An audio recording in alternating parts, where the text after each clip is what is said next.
안녕하세요.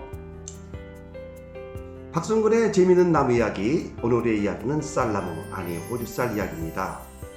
29년 전 호주에 도착해서 첫 식사를 하면서 호주 밥맛이 너무 좋았어요.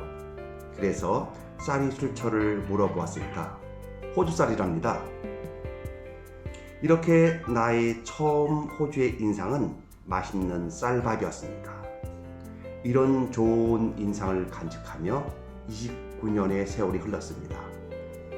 최근 코로나 바이러스의 영향으로 슈퍼마켓에서 물건 사재기와 식량기구에 세계 식량 부족 경고가 나오면서 과연 식량 문제 그리고 호주의 식량 부족 사태가 일어날까 하는 의문을 갖고 호주쌀에 대한 자료를 조사하기 시작하면서 내가 갖고 있었던 호주의 좋은 쌀 이미지에 대하여 놀라운 자료를 보게 되었습니다.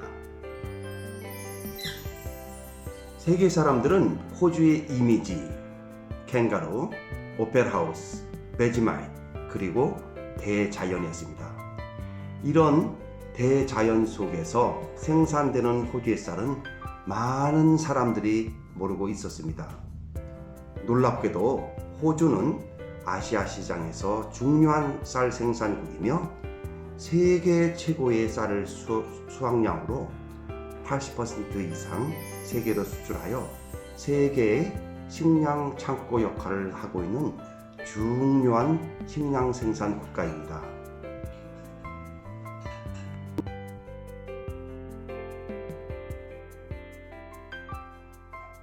호주의 뉴사우스웨일즈 남부지방은 지구상에서 가장 좋은 쌀을 재배할 수 있는 천혜의 자연 조건을 갖춘 곳으로 지난 수십 년간 쌀을 재배해 왔던 곳입니다.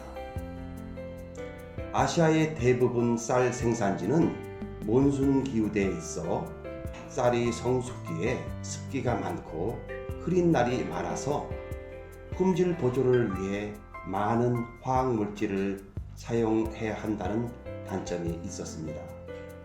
그러나 호주의 쌀은 쌀농사의 최적지인 찰흙 기반의 토양과 깨끗하고 풍부한 물 그리고 계속 이어지는 맑은 날씨로 세계에서 가장 적은 양의 화학 물질을 사용하면서 호주는 세계 어느 나라보다 많은 헥타르당 쌀을 생산하고 있었습니다.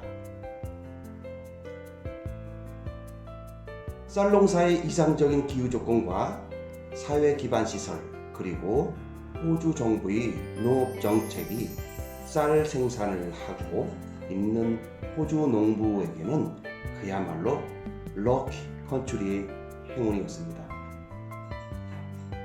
그러면 어떻게 호주에서 쌀이 생산되었고 지금은 전 세계로 막대한 양의 쌀을 수출하게 되었을까요?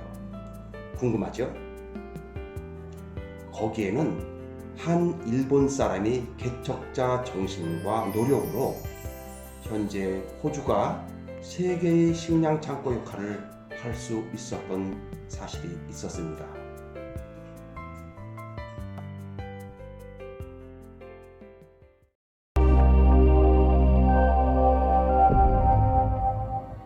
Premium Japanese short grain rice is globally acknowledged as the pinnacle of quality.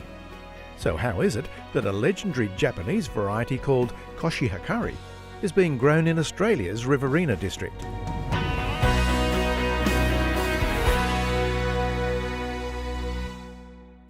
For the answer, we need to go back more than 100 years and to where the first Australian commercial crop of rice was produced in 1914. On River Murray floodplains, not far from Swan Hill, a very determined man successfully grew a rice crop from Japanese seed. Locals knew him as Joe. Joe Takaska came to Australia 1905 with his wife, Ichi, and their 2 children. He knew how to grow rice because he's already experienced in Japan, so that he believed could be grow in Australia. The story of this man's struggle to grow a new crop in the Australian landscape inspired Mina Matsudaira to write about Tataska's life and pioneering efforts. Joe struggled for many years. After renting a small area of land from a local farmer, he eventually was granted 200 acres by the Victorian government for rice trials. The river was his crop's lifeblood and its enemy. Levees built by Tataska to hold back floods were repeatedly washed away. But his perseverance was rewarded in 1914 and he had rice to sell. It was the best result to date, but a lot of bad seasons meant he was unable to sow another successful crop until the early 20s. Eventually, Riverina farmers followed Joe's lead. The region's clean environment, healthy climate, availability of fresh water gave Japanese rice varieties a foothold in Australia's farming landscape. But it took years of breeding and research to give the Riverina's rice growers what they needed to establish an industry. I guess we've come a long way with adoption of the Japanese rice varieties, from learning what Joe Takasura did back in Swan Hill years ago and his pioneering efforts. We've learnt how to grow Koshihikari, one of the mainstay rices that we've started with as far as short grain rices go. The success of Koshihikari and other Japanese short grain varieties has given Australian rice growers premium options. It's also strengthened the bond between Australia and Japan. I guess I've been lucky enough to work with the Japanese for over 23 years now, and understanding their culture and the way they treat the rice as almost sacred is really important.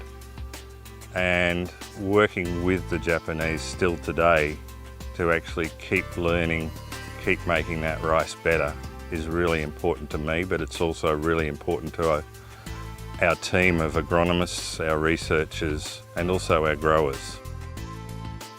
Global demand for Australian short grain rice has increased as its reputation has become even better known. And that is in no small way due to the Japanese heritage of our short grain varieties, the climate in Australia and the passion of the Australian grain grower. In the Riverina region alone, there are up to 1,500 rice growers. On average, they deliver approximately 750,000 tonnes to SunRice annually, making SunRice a $1.1 billion global branded food company. It's the quality, the purity and the traceability of our product that our customers really demand and like, and that's what it is that sets us apart from everybody else. More than 100 years ago, Joe Tataska saw the potential for growing rice in Australia. He died in Japan in 1940 and didn't witness the rise of the Australian rice industry. However, his pioneering efforts are remembered. In the Riverina, we have honoured Joe Takaska's pioneering achievement, and in his home prefecture, Ehime in Japan, he is also honoured today.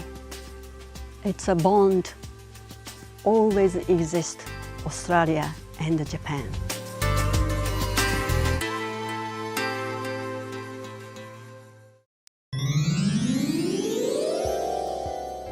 (1905년) 호주 멜번에 가족과 함께 이주 후에 뉴사우스웨일즈 리턴으로 옮겨 그곳에서 본격적인 벼농사를 시작한 사람입니다.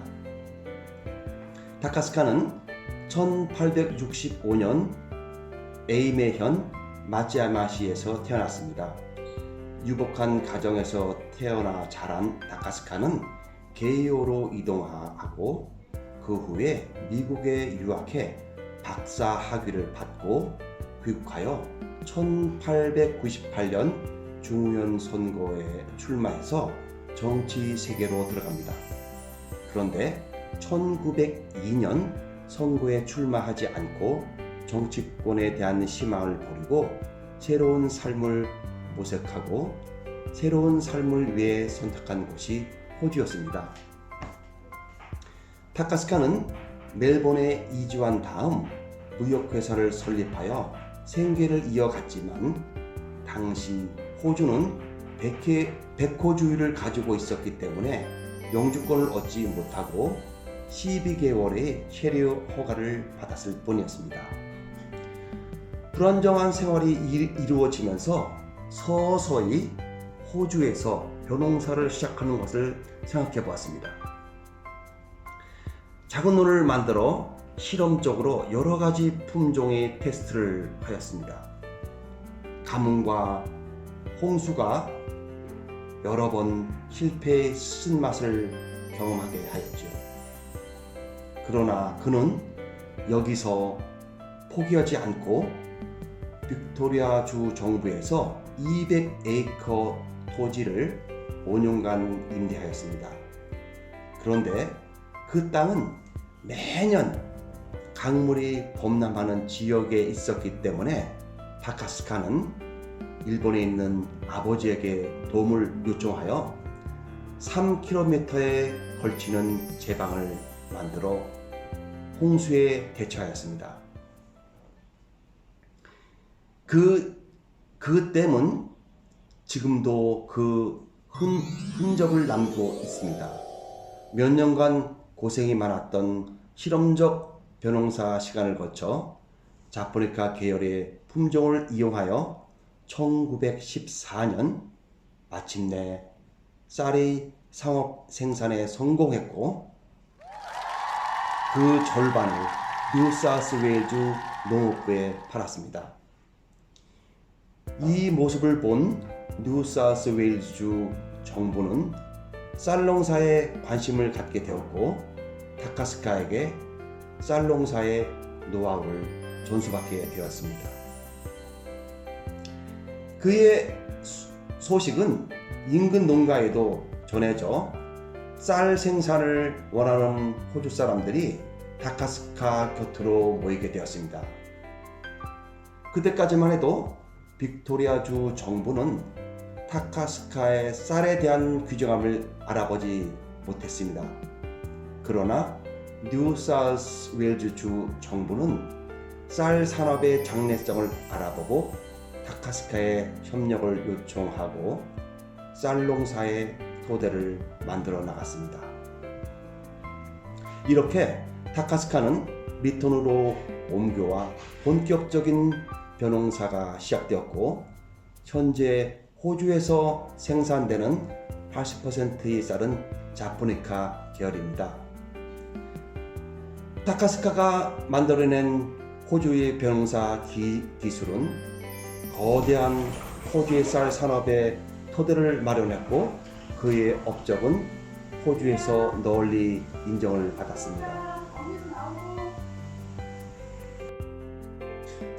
1994년 3월 호주의 쌀 생산자 대표가 마스야마이 타카스카 무덤을 방문하여 호주의 최고급 쌀로 밥을 만들어 무덤에 바치는 의식을 거행하여 일본과 호주 사람들에게 깊은 인상을 갖게 하였습니다.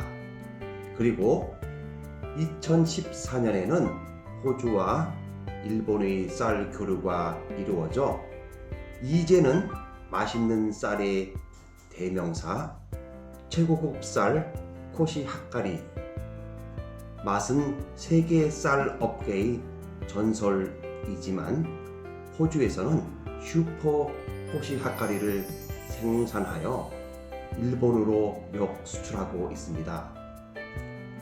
코시하카리는 후쿠이현 농업시험장에서 품종을 개량하여 일본에서 명품 쌀로 인정받고 있는 쌀입니다. 타카스카가 리턴에서 시작한 벼농사는 지금은 호주에서 가장 큰 쌀 회사인 선라이스에 계승이 되고 지금은 세계적인 쌀 회사로 성장하였습니다. 1991년 아무것도 없이 호주에 도착한 나는 호주에서 농장을 이루는 꿈을 항상 갖고 있었습니다. 과감하게 미지 호주에서 어려운 고생 끝에 호주의 벼농사 토대를 마련한 다카스카조, 그 용기와 노력에는 진심 어린 존경심이 생겨납니다. 내가 처음 호주에서 받은 좋은 인상, 그 맛있는 밥 맛은 다카스카조에서부터 시작되었습니다. 잠시 화면을 돌려 역사의 아이러니를 말해볼까요? 2차 세계대전 동안 호주군이 식량을 위해 쌀이 필요했습니다. 본격적인 쌀 산업은 1920년대 중반 뉴사우스웨일즈의 무름비지 관계 수리 시설 지역에서 시작되었습니다. 2차 세계대전 동안 쌀은 수요가 많았으며 연방 정부에서는 뉴사우스웨일즈 쌀 산업에 10만 톤의 쌀을 생산하도록 요청했지요. 그러나 이 요청은 불가능했습니다. 필요를 충족시키기 위해 많은 쌀 농민들을 만들어야 했고, 쌀의 증산을 위하여 리버리나 지역으로 확대되면서 호주의 쌀 생산은 비약적으로 늘어나기 시작했습니다. 이로 인하여 일본군과 싸우던 호주 군인들은 식량 걱정을 지어내며 일본과 싸워 이길 수 있었습니다. 일본인에 의하여 시작된 호주의 쌀이 훗날 호주 군인들을 전쟁에서 이기게 만든 1등 공신의 역할을 했던 역사의 아이러니. 호주의 쌀은 그 후로 오늘까지 엄청난 성장을 거치며 뉴사우스웨일즈 머른비지 밸리 그리고 모레이 밸리에서 약 1,500개의 쌀 농장이 있습니다. 현재 호주는 극심한 기후 변화를 겪고 있습니다. 호주 역사 이래 최대의 산불과 가뭄에 시달리고 또 모레이 달링 리버의 물을 과도한 사용으로 강물이 말라 극심한 가뭄 상태를 겪고 있습니다. 매년 호주 쌀 수확량은 80만 톤인데 비하여 올해는 겨우 5만 4천 톤을 수확을 하였다고 해요. 전체의 14%밖에 수확을 하지 못했습니다. 호주 전체 1,500 쌀 농가의 99%를 구매하는 선라이스도 어려움을 겪는다는 소식이 들려오고 있습니다. 많은 직원을 해고했다고 해요. 현재 일부 농가에서 쌀을 수확하고 있다는 소식이 있지만 아직 호주 국내 소력에 턱없이 부족한 수량이랍니다. 일부 필요한 쌀은 선라이즈 해외 사업체 더 파시픽, 파푸아 뉴기니, USA, 더 미들리스트 그리고 아시아에서 비싼 물류 비용을 들여 호주로 들어왔다고 해요. 극심한 세계적 가뭄과 코로나 바이러스로 세계 전체가 공황 상태에 빠져 있습니다. 그래서 나는 호주의 식량 문제에 대해 알아보았습니다.